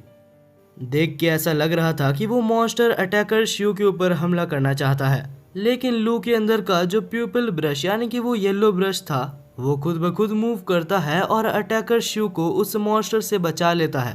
हालांकि शिव को लग रहा था कि लू उसके साथ कुछ करने की कोशिश कर रहा है, और इसके बाद ही शिव वहाँ पर बहुत ज्यादा इमोशनल होकर रोने लगती है, लेकिन लू को समझ नहीं आता कि आखिर ये सब क्या हो रहा है। लेकिन तब लू को इतना समझ आ ही जाता है कि ये नया ब्रश शू को बचाना चाहता है। तब लू के दोस्त अपनी जान को खतरे में डाल के उस मॉन्स्टर का ध्यान को डाइवर्ट करते हैं और अटैकर्स वहां से भाग जाते हैं, ये सोच के कि बाद में वो लू से बदला लेंगे। हालांकि ये चौंका देने वाली बात थी कि मॉन्स्टर के पास लॉन्ग रेंज डिस्टेंस अटैक्स भी हैं। हालांकि लू के बनाए हुए मैजिक बैरियर से वो अभी तक बचा हुआ है। येन कहता है कि मेरे को भी सिखा दो कि आखिर एक ब्रश की मदद से बैरियर कैसे बनाते हैं, लेकिन अनफॉर्चुनेटली लू को कोई आइडिया ही नहीं था क्योंकि उसकी प्यूपल ब्रश यानी कि वो येलो वाली ब्रश ये सब खुद ही कर रही थी। मॉन्स्टर से बचने के लिए वो लोग भाग रहे थे, लेकिन भागते भागते वो लोग फिर से मॉन्स्टर के पास आ जाते हैं। ये सब देख के वहाँ पर मौजूद अटैकर कहता है कि अभी के लिए हमें टीम अप कर लेना चाहिए। वो अटैकर वहाँ पर अपना एक बैरियर बनाता है और लू को कहता है कि अपने बैरियर को इसमें मर्ज कर दो ताकि वो दोनों मिलके वहाँ पर एक स्ट्रॉन्ग बैरियर बना पाए। लेकिन ऐसा कैसे करते हैं इसके बारे में लू को बिल्कुल भी नहीं पता था। तब वहाँ पर शू कहती है कि ये काफी ज्यादा आसान है, तुम्हें बस अपने ब्लड फ्लो के अंदर तुम्हारे मैजिक माना को फील करना है। लू इन बातों को सही टाइम पे समझ जाता है, जिस वजह से वो लोग वहाँ से भागने में कामयाब रहते हैं। वहाँ से एक सेफ डिस्टेंस पे जाने के बाद वो लोग देखते हैं कि वो मॉन्स्टर एक मॉन्क का रूप ले लेता है और चिया नाम के किसी एक पर्सन को वहाँ पर बुलाने लगता है। तब उस चश्मे पहने हुए असैसिन को समझ आता है कि आखिर ये कौन है। बहुत समय पहले की बात है, वहाँ पर एक किंग हुआ करता था और उस किंग का एक डिसाइपल था जिसका नाम काय था। लेकिन एक बार काय ने उसके मास्टर की एक बहुत ही इम्पोर्टेंट चीज एक बंदे को शेयर कर दी थी जिसका नाम चिया था। और क्योंकि काय ने मास्टर की एक बहुत ही इम्पोर्टेंट चीज चिया को दे दी थी, जिस वजह से काय के ऊपर से मास्टर का भरोसा बिल्कुल ही उठ चुका था। और हमें बाद में पता चलता है कि चिया एक और एम्परर के लिए काम कर रहा था और उसने सीक्रेटली काय से सारी इन्फॉर्मेशन मास्टर के बारे में निकाल के मास्टर को मार दिया था। और जो चीज अभी हमें प्रेजेंट में दिखाई जा रही है वो काय की एक एनर्जी है। वो बहुत ही ज्यादा गुस्से में है और चिया को खोज रहा है। दूसरी तरफ हम लू, येन और बाकी असैसिन्स को देखते हैं और लू की येलो वाली ब्रश नहीं पता कैसे लेकिन एक जगह पर पॉइंट कर रही थी, तो उन्हें लगता है कि अगर वो उस चीज को डिस्ट्रॉय कर दे तो काय की आत्मा को शांति मिलेगी। लेकिन तब असैसिन्स कहते हैं कि बाहर जाना खतरे से खाली नहीं है और अगर हम बाहर जाए भी तो हमारे पास बहुत ही ज्यादा कम टाइम होगा उस चीज से बचने के लिए। तब येन कहता है कि अगर तुम लोग बिल्कुल भी डैमेज होते हो तो मैं तुम लोग को हील कर सकता हूँ, लेकिन हाँ मेरे पास जितनी एनर्जी है मैं तुम लोग को सिर्फ 9 बार ही हील कर पाऊंगा। तब हम देखते हैं लू, येन और शी इस खतरे को उठा के बैरियर से बाहर निकलते हैं, लेकिन निकलते साथ ही उसके ऊपर बहुत सारे अटैक्स हो जाते हैं और दोनों को हील करते करते उनके पास बस 6 ही चांसेस रह जाते हैं। इसके बाद ही फिर से लू के ऊपर हमला होता है, लेकिन शी उसको बचा लेती है, लेकिन शी फिर से डैमेज हो जाती है जिसके वजह से येन को उनको फिर से हील करना पड़ता है और उनके पास अभी सिर्फ 3 ही चांसेस बचे हैं। और ऐसे करते करते ही अभी येन के पास सिर्फ लास्ट चांस ही बचा होता है। लेकिन तब शी बहादुरी दिखाते हुए कहती है कि मुझे और हीलिंग की जरूरत नहीं है। अब धीरे धीरे वो लोग अपनी डेस्टिनेशन के पास पहुंच चुके थे, जहां येन अपना फाइनल हीलिंग फिर से शी के ऊपर इस्तेमाल करता है और शी पूरी तरीके से रिकवर हो जाती है और उसके बाद ही अपनी पूरी पावर को रिलीज करते हुए उस मॉन्स्टर के ऊपर अटैक करती है और फाइनली जिस चीज को उन लोग को डिस्ट्रॉय करना था वो लोग उस चीज को डिस्ट्रॉय कर देते हैं। वो लोग बहुत ही दूर जाके गिरते हैं, लेकिन तभी अलग सीन में हमें दिखाया जाता है कि वो मॉन्स्टर अभी तक मरा नहीं था। वो बहुत सारे फॉर्म्स बनाकर उनकी एनर्जी को पानी के अंदर भेज रहा था। तब हम देखते हैं कि वो घोस्ट एक ब्रश का रूप ले लेता है, लेकिन सब लोग तब चौंक जाते हैं जब वो लोग देखते हैं कि लू का ब्लू ब्रश जाके उस ब्रश से बात करने लगता है और इवेंचुअली हमें पता चलता है कि ये ब्रश भी 7 ड्यूक्स में से एक ब्रश है। दूसरी तरफ हम उस घोस्ट को देखते हैं जो कि रो रहा था और उसके बाद फाइनली वो कहता है कि अभी मैं अच्छे से जा सकता हूँ और इसके बाद ही वो वहाँ से गायब हो जाता है। अब इसके बाद ही हम उस असैसिन को देखते हैं जो कि उस क्लाउड ब्रश को लेना चाहता था, लेकिन उस असैसिन के उस ब्रश को लेने से पहले ही वहाँ पर रोंग के ग्रैंडफादर आ जाते हैं और वो असैसिन पूरी तरीके से जम जाता है क्योंकि वहाँ पर रोंग भी आ चुकी थी। रोंग वहाँ पर आने के बाद कहती है कि कोई भी ब्रश को नहीं ले सकता क्योंकि 7 ड्यूक ब्रशेस बिल्कुल ही भाई बहनों की तरह होते हैं जो कि एक दूसरे के साथ रहते हैं और क्लाउड ब्रश की यहाँ पर रुकने की बस एक ही वजह है क्योंकि लू के पास येलो और ब्लू ब्रश मौजूद है। और ये सब सुनने के बाद लू को बहुत ज्यादा गुस्सा आ रहा था क्योंकि एक बार फिर से रोंग और रोंग के ग्रैंडफादर ने लू का बस इस्तेमाल किया। वो लोग बस लू के हेल्प से क्लाउड ब्रश को खोजना चाहते थे। लू इतना ज्यादा गुस्सा हो चुका था कि वो यहाँ पर रोंग के ग्रैंडफादर के ऊपर अटैक भी करता है, लेकिन लू के ग्रैंडफादर ने उस अटैक को वापस लू के ऊपर ही भेज दिया था। तब हम देखते हैं रोंग लू को संभालने आती है और तब हम ग्रैंडफादर को देखते हैं जो कि कहता है कि चिंता मत करो, इससे तुम्हारी भलाई ही होगी। तब हम देखते हैं लू को जो कि रोंग के हाथों को अपने ऊपर से हटाता है और कहता है कि तुम मेरे को मत छूना, तुमने जो मेरे साथ किया है उसके बाद मैं तुम्हारे ऊपर भरोसा नहीं कर सकता। ये सुनने के बाद रोंग और रोंग के ग्रैंडफादर वहाँ से चले जाते हैं। तब हम देखते हैं कि वहाँ पर किंग भी आ जाता है जो कि बाकी दोनों असैसिन्स को वहाँ से ले जाता है। क्योंकि उनका ब्रश होल्डर वैसे भी टूट चुका है तो वो लोग लू, येन और बाकी सबको अपने कब्जे में करके वहाँ से चले जाते हैं। बाद में हमें किंग और बाकी असैसिन्स को बैठा हुआ दिखाया जाता है जहाँ पर असैसिन्स शी कहती है कि हम पहले लू और येन की जांच करना चाहते हैं ताकि हमें पता चले कि आखिर हमारे चीफ कैसे मारे गए। वहाँ पर तो किंग हाँ बोल देता है, लेकिन बाद में किंग बहुत ज्यादा टेंशन में होता है क्योंकि आखिरकार किंग ने ही तो उनके चीफ को दूर से मारा था ताकि लू और येन और साथ ही में मास्टर बैड के ऊपर वो इल्जाम लग जाए और उनको पकड़ना आसान हो जाए। तब किंग डिसाइड करता है कि सबसे पहले जाके वो लू और येन को मार डाले जिससे कि कोई भी सीक्रेट बाहर ही ना आए। लेकिन जैसे ही वो लोग वहाँ पर पहुँचते हैं तो किंग ये देख के शॉक हो जाता है कि शी वहाँ पर पहले से थी और उसने लू को जान से मार दिया था। और इसके बाद वो कहती है कि मैं बस अपने चीफ के मारे जाने का इनसे बदला ले रही थी क्योंकि इनके पास से मेरे को ये चीज मिली। उस चीज को देखने के बाद किंग कहता है कि हाँ यही तो चीफ है। लेकिन तब शी पूछती है कि आखिर तुम्हें कैसे पता कि ये चीफ है क्योंकि इससे पहले तुमने चीफ को कभी भी नहीं देखा। लेकिन तब वो एक झूठ बोलता है और कहता है कि आईडी में पहले से चीफ का नाम लिखा हुआ था, लेकिन असल में वहाँ पर चीफ का नाम था ही नहीं, वो असल में येन का आईडी पास था। अनफॉर्चुनेटली एक के बाद एक किंग का झूठ पकड़ा जा रहा था और इसके बाद ही ये रिवील होता है कि लू और येन मारे नहीं गए थे, वो लोग बस शी का साथ दे रहे थे ताकि वो लोग मिलके किंग का झूठ को सामने ला सके। तभी वहाँ पर एक बूढ़ा आदमी आता है जिसका नाम फे था और वो कहता है कि तुम्हें बहुत कुछ एक्सप्लेन करना बाकी है। किंग तब वहाँ पर उनके ऊपर अटैक करने की कोशिश करता है लेकिन तब फे नाम का वो बंदा किंग को नॉकआउट कर देता है और इसके बाद ही किंग को वहाँ पर टांग दिया जाता है। और तब फे अपनी एक एबिलिटी का यूज करता है जिससे कि वो किंग के ब्रश को टेम्पररी वहाँ से बाहर निकलता है और इस तरीके से वो किंग से सब कुछ सच सच उगलवा सकता है क्योंकि किंग कुछ भी बोलने से मना कर रहा था, जिस वजह से फे को ये टेक्निक का यूज करना पड़ा। वो पूछता है कि आखिर तुम असल में कौन हो और किसके लिए काम करते हो। तब वो कहता है कि तुम्हें कभी भी मेरे मास्टर के बारे में पता नहीं लगेगा क्योंकि वो एक इतना ज्यादा पावरफुल आदमी है कि तुम सोच भी नहीं सकते। और क्योंकि वो बोलने से मना कर रहा था तो उसके मुंह से खून निकल आता है।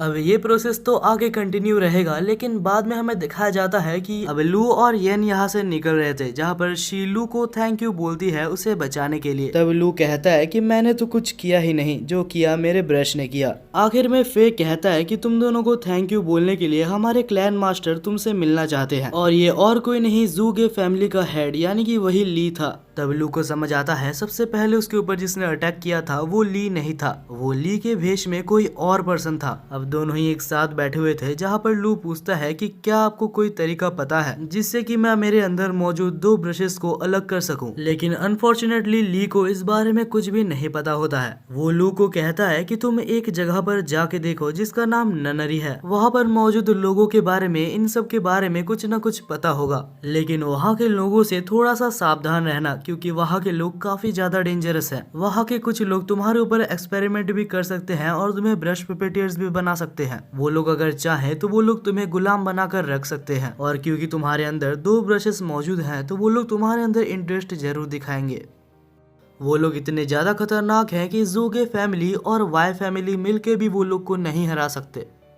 अब हमें कुछ दिनों बाद का सीन दिखाया जाता है जहाँ ज़ूगे फैमिली ली और येन को वहाँ पर रखे हुए थे एज अ गेस्ट। वहाँ पर वो लोग उनकी बहुत ज्यादा ट्रीटमेंट ले रहे थे। कुछ दिनों के लिए लू और येन काफी ज्यादा मजे करते हैं, लेकिन फिर वो लोग नोटिस करते हैं कि आखिर ज़ूगे फैमिली उनके ऊपर इतना ज्यादा ध्यान क्यों दे रहे हैं। तभी लू को मास्टर बैडे का एक मैसेज आता है जहां वो कह रहा था कि उसके पास ननरी की कुछ इन्फॉर्मेशन है और उसे एक गुड न्यूज भी मिली है दो ब्रशेस को स्प्लिट करने के लिए। लेकिन सबसे इम्पोर्टेंट वो ये कहता है कि ज़ूगे फैमिली एक बहुत ही बेकार फैमिली है, तुम्हें जल्दी से जल्दी वहाँ से निकलना होगा। और तभी वहाँ पर शियो भी आ जाती है जो कहती है कि मैं तुम्हारी हेल्प करूंगी यहाँ से निकलने में, लेकिन बदले में तुम्हें भी मेरी हेल्प करनी होगी चीफ के मरने के पीछे जिन जिन का हाथ है उन्हें मारने के लिए। कुछ देर बाद हमें दिखाया जाता है कि उसी रात वो लोग वहाँ से निकलने में कामयाब भी रहते हैं, लेकिन निकलने से पहले ही उनको वहाँ पर एक पर्सन दिखता है। लू, येन और शी तब हैरान थे जब वो पर्सन उन्हें रोकता नहीं है, लेकिन अभी वो लोग एक लूप में फंस चुके थे। वो लोग जितनी बार भी गेट से निकल रहे थे वापस वो लोग मेंशन के अंदर आ जा रहे थे, और ये सब काम पक्का इसी बंदे का है।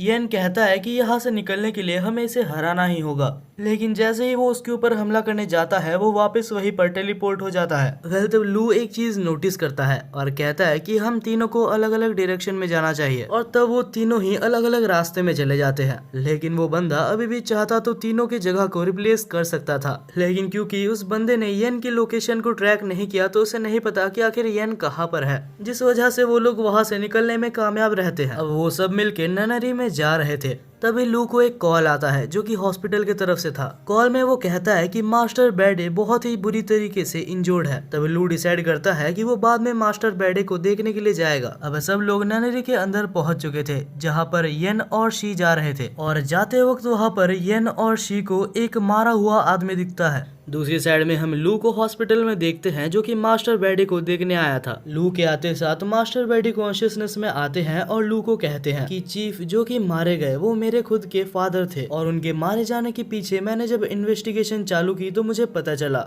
लू, तुम्हें पहले से तो ये पता ही है कि वाई फैमिली और जूगे फैमिली दुश्मन है, लेकिन इन्वेस्टिगेशन के टाइम में मुझे पता चला कि वाई फैमिली और जूगे फैमिली के बीच में एक ट्रेटर मौजूद है, यानी कि वो वाई फैमिली की हर इंफॉर्मेशन जाके जूगे फैमिली को बताता है। मास्टर बेडी कहता है कि मैं उनके पीछे पीछे ही था और मैंने उनको बात करते हुए सुना कि वाई फैमिली और जूगे फैमिली के सबसे ज्यादा इम्पोर्टेंट और सबसे ज्यादा पावरफुल ब्रशेस को वो लोग चुराने की कोशिश कर रहे थे। फर्दर जब मैंने उनका पीछा किया तो मैंने देखा कि वो दोनों ननरी के पास जा रहे थे, और वहाँ पर मैं पकड़ा गया और उन दोनों ने मुझे बहुत ज्यादा मारा। और तभी लू को ध्यान में आता है कि येन और शी अभी ननरी के अंदर ही हैं। दूसरी तरफ येन और शी उस मरे हुए आदमी को देख रहे थे। शी काफी ज्यादा टेंशन में थी क्योंकि उसे लग रहा था कि मास्टर ने उससे कुछ छुपाया है। सब कुछ जानने के लिए येन और शी ननरी के अंदर भागते हैं। दूसरी तरफ लू येन को कॉल करता है लेकिन येन उठाता नहीं है, तो लू वहां से निकलता है जल्दी से जल्दी उनके पास जाने के लिए। दूसरी तरफ लू और शी वहां पर पहुंच चुके थे और वो लोग देखते हैं कि वही चश्मा वाला एसेसियन और साथ ही में मास्टर फे वहीं पर होते हैं, और वो लोग मौजूद वहां पर ननरी के मास्टर से लड़ रहे होते हैं,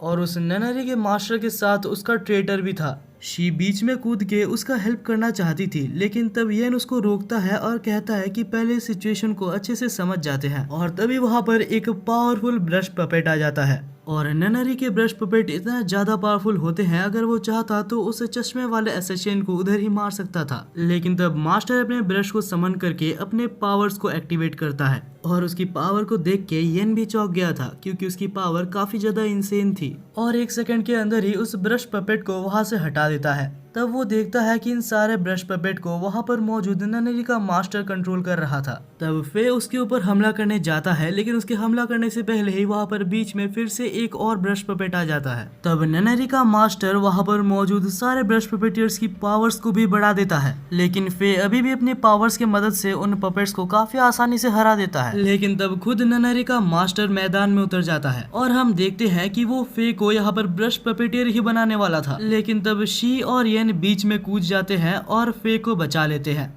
हालांकि लड़ते वक्त येन को एक मॉन्स्टर हमला कर देता है और वो दूर जाके गिरता है। वो कहता है कि मैं तो बस फे को रिकवर करने वाला था, मैं बेकार ही में बैठ जाता हूँ। वेल, येन और शी को समझ आ जाता है कि उनकी पावर यहाँ पर यूजलेस है, लेकिन तभी हमारे वहाँ पर हीरो की एंट्री होती है। लू वहाँ पर आते साथ ही अपने पावर्स के मदद से बहुत सारे सोल्जर्स को समन करता है। लू येन को उठाता है और एक स्ट्रॉन्ग हैंडशेक देता है, यानी कि मानो वो ये कह रहा था कि चिंता मत कर दोस्त, मैं आ चुका हूँ। हैंडशेक के साथ ही लू येन के हाथों में कुछ देता है। अब जैसे ही वो लोग मिल के हमला करने वाले थे तभी ननरी का मास्टर अटैक करता है और शी, येन और साथ ही में मास्टर तक को बेहोश कर देता है। उसने एक ऐसा हमला किया था जो कि धीरे धीरे उनके पास से एनर्जी लेके उनको मार देगा। तब वो कहता है कि मुझे पता है तुम यहाँ पर इसलिए आए हो ताकि तुम अपने ब्रश को सेपरेट कर सको। लू के पास और कोई भी ऑप्शन नहीं था सिवाय उसके बात मानने के। तब ननरी का मास्टर कहता है कि मेरी बात ध्यान से सुनो, यहाँ से थोड़े आगे जाते ही तुम्हें एक छोटा सा मेंशन दिखेगा, उसके अंदर जाना सबके लिए पॉसिबल नहीं है।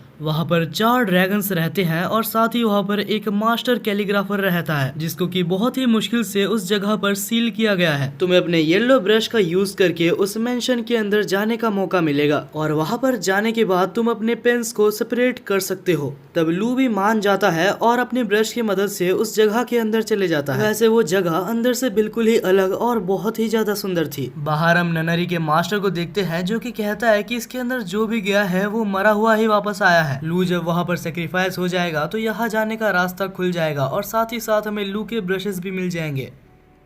दूसरी तरफ हमें लू को दिखाया जाता है जो कि चारों ड्रैगन से घिरा हुआ था, लेकिन कोई भी ड्रैगन उसके ऊपर हमला नहीं कर रहा था क्योंकि लू के पास जो ब्लू ब्रश है वो उनसे बात कर सकती थी। और तभी वहाँ पर कैलीग्राफर भी आता है और कैलीग्राफर को देख के लू बिल्कुल ही चौंक गया था। तब हम देखते हैं कि कैलीग्राफर उसको अपने साथ एक रूम में ले जाता है और वहाँ पर उसे एक ड्रिंक देता है। ड्रिंक को पीते साथ ही लू के सारे इंजरीज हील हो जाते हैं। दूसरी तरफ हम यन को देखते हैं जिसका हाथ चमक रहा था। लू ने यन के हाथों में एक ऐसा चीज दिया था जिससे कि वो पूरी तरीके से रिकवर हो गया था। येन रिकवर होने के बाद चुपचाप से फे और शी को रिकवर कर देता है और उनको रिकवर करने के बाद वो तीनों मिलके फिर से उनके ऊपर हमला करने लगते हैं। दूसरी तरफ हम फिर से लू और कैलीग्राफर को देखते हैं। कैलीग्राफर कहता है कि तुम्हारे पास दो ऑप्शंस हैं, या तो तुम अपने अंदर से दोनों ब्रशेस में से एक ब्रश को निकाल दो या तो तुम्हें एक ऐसी पावर मिलेगी जिससे कि तुम उनको बचा सकते हो। तब लू दूसरे ऑप्शन को सिलेक्ट करता है और उसको सिलेक्ट करते साथ ही लू को एक बहुत ही ज्यादा ओवर पावर्ड स्किल मिलती है और उस स्किल के साथ वो बाहर जाके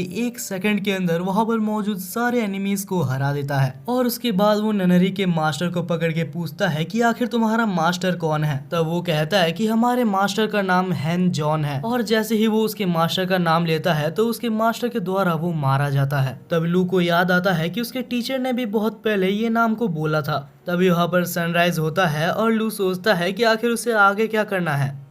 और इसी के साथ फाइनली हमारे इस एनिमे का सीजन 1 खत्म होता है। ये एनिमे काफी ज्यादा अच्छा था और अगर मुझे इस एनिमे को रेट करना होगा तो मैं इसे 8/10 की रेटिंग दूंगा। और यार कमेंट सेक्शन में ये तो जरूर से बता के जाना कि आप कितना रेटिंग इसको देना चाहते हैं। वैसे तो ये एनिमे बहुत ज्यादा अच्छा भी नहीं था, लेकिन यार अगर आपको इस वीडियो को देखने में मजा आया तो यार दोस्त समझ के एक सब्सक्राइब तो आप कर ही सकते हैं। अगर आप सब्सक्राइब कर लेते हैं तो आपको इसका पार्ट 2 बहुत ही जल्दी मिल जाएगा और मुझे भी मोटिवेशन मिलेगी पार्ट 2 बनाने के लिए। जैसे ही इस एनिमे का सीजन 2 आएगा तो मैं आपको वादा करता हूँ कि मैं आपको इसका पार्ट 2 जरूर से लेके आऊंगा। बाकी यार वीडियो को हाइप कर देना, देखते हैं आप मेरी 1 महीने की मेहनत को कितना ज्यादा रेस्पेक्ट करते हो। मैं माफी भी मांगना चाहूंगा क्योंकि मुझे 1 महीना लग गया, लेकिन अगर इस वीडियो पे अच्छा रिस्पॉन्स आता है तो मैं वादा करता हूँ कि इसके बाद इतना ज्यादा लेट नहीं होगा। तब तक के लिए मिलते हैं एक नए वीडियो में।